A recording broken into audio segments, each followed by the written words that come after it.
आसमान में काले काले बादल घिराए हैं और घनघोर बारिश जंगल को अपनी चपेट में ले चुकी है। बिजली बार बार कड़क रही है और तेज हवा पेड़ों की टहनियों को झकझोर रही है। एक छोटे से घोंसले में कोमल चिड़िया के दोनों नन्हे बच्चे अकेले सिकुड़े बैठे हैं, डर के मारे कांप रहे हैं। माँ कहाँ रह गई? इतनी तेज बारिश और गरज में मुझे बहुत डर लग रहा है। मुझे भी ठंड लग रही है और पेट में भी कुछ नहीं है। माँ जल्दी आ जाए तो अच्छा हो।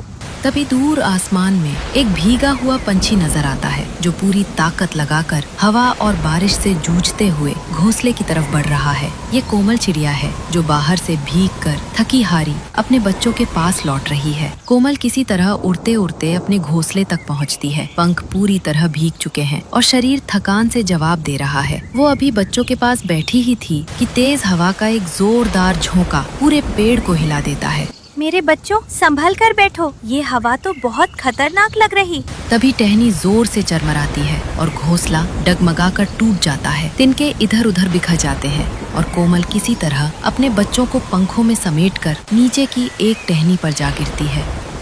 माँ, हमारा घर टूट गया, अब हम कहाँ रहेंगे?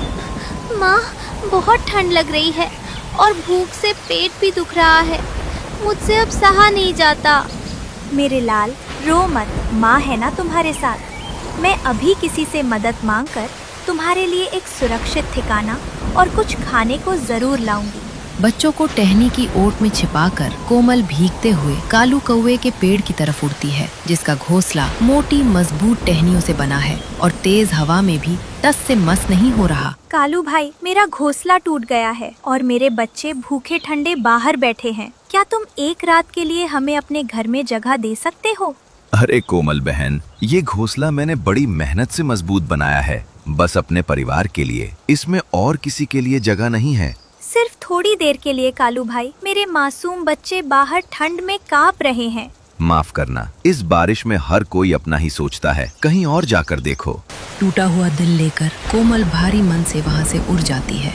बारिश की बूंदें और उसकी आंखों के आंसू अब एक साथ बह रहे हैं। कोमल उम्मीद के साथ तोता, कबूतर और बुलबुल के घोंसलों की तरफ उड़ती है। पास पहुंचते ही वो देखती है कि पतली पतली टहनियों से बने उनके घोंसले तेज हवा में बुरी तरह डोल रहे हैं, मानो अभी गिर जाएंगे। कोमल बहन, देखो, हमारा अपना घर ही इस हवा में हिल रहा है। हम खुद डरे हुए हैं कि कहीं ये गिर न जाए। माफ करना कोमल, हम चाहकर भी कुछ नहीं कर पा रहे। हमारा घोंसला किसी भी पल टूट सकता है। कोई बात नहीं दोस्तों, तुम भी मुसीबत में हो, मैं समझती हूँ। ये कहकर कोमल फिर अंधेरे और बारिश में अकेली उड़ चलती है। पंख भीगकर भारी हो चुके हैं, हिम्मत जवाब देने लगी है। आखिरकार थक कर वो एक विशाल पुराने पेड़ की जड़ों के पास नीचे बैठ जाती है। आंखें बंद करके सिर्फ रो पाती है। अब कहाँ जाऊँ मैं? किसके पास मदद मांगूं? मेरे बच्चे भूखे ठंडे बैठे इंतजार कर रहे होंगे। तभी बादलों के बीच से एक बड़ी काली परछाई मंडराती दिखाई देती है। ये भूखी चील है जो शिकार की तलाश में मंडरा रही है। कोमल डर के मारे और सिकुड़कर पेड़ की जड़ों में दुबक जाती है। इस बारिश में कोई शिकार नजर नहीं आ रहा, पर मेरी नजरें हर कोने पर है। कोई बचकर नहीं जा सकता। कोमल सांस रोककर जड़ों में और दब जाती है। कुछ देर मंडराने के बाद कुछ न मिलने पर चील गुस्से में बड़बड़ाती हुई आगे उड़ जाती है और उसकी परछाई धीरे धीरे धुंधली होकर गायब हो जाती है। खतरा टलते ही वो विशाल पेड़ जिसकी जड़ों में कोमल छिपी थी धीरे धीरे अपनी बूढ़ी आंखें खोलता है। ये कोई साधारण पेड़ नहीं, बल्कि सदियों पुराना जादुई पेड़ है जो जंगल के हर दुखी प्राणी की पुकार सुनता है।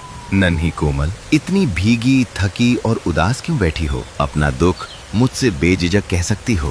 पेड़ भैया, आज की बारिश में मेरा घोंसला टूट गया। मेरे मासूम बच्चे भूखे ठंडे बैठे हैं और किसी ने भी मेरी मदद नहीं की। ना कालू भाई ने, ना ही तोता, कबूतर और बुलबुल कुछ कर पाए, क्योंकि उनके घर भी हवा में डोल रहे हैं। ऊपर से उस क्रूर चील का खौफ अलग सता रहा था।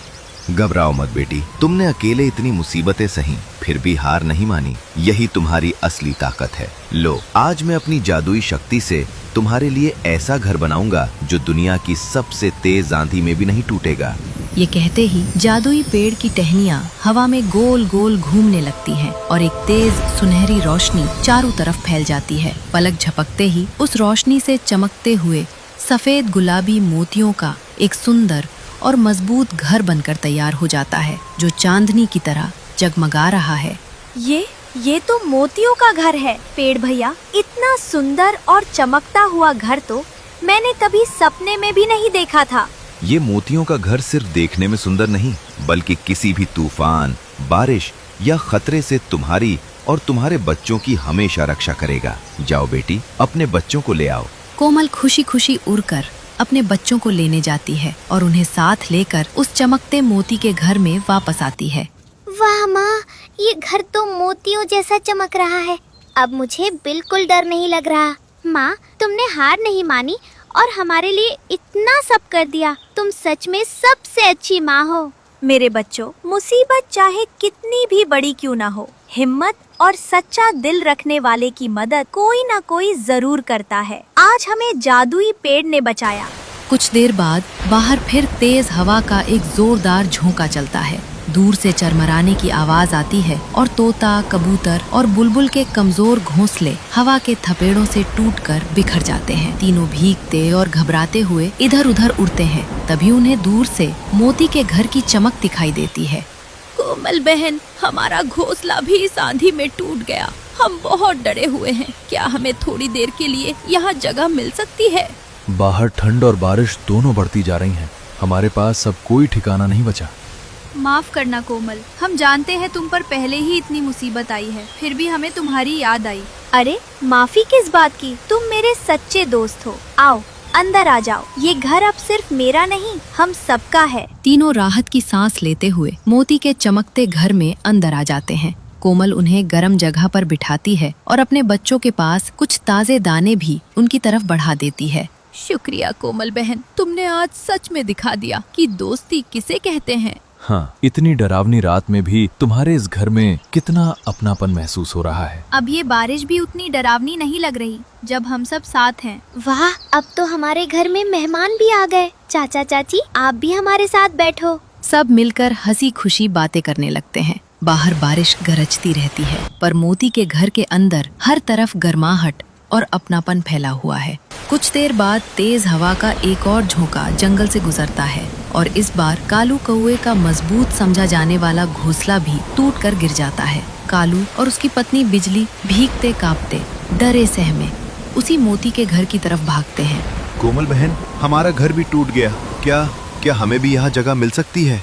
रुको कालू, जब कोमल बहन मुसीबत में थी तब तुमने दरवाजा तक नहीं खोला था। अब यहाँ जगह मांगने का क्या हक है तुम्हारा? तुम्हारा गुस्सा सही है तोता भाई, हमसे बहुत बड़ी गलती हुई थी। हम बहुत शर्मिंदा हैं।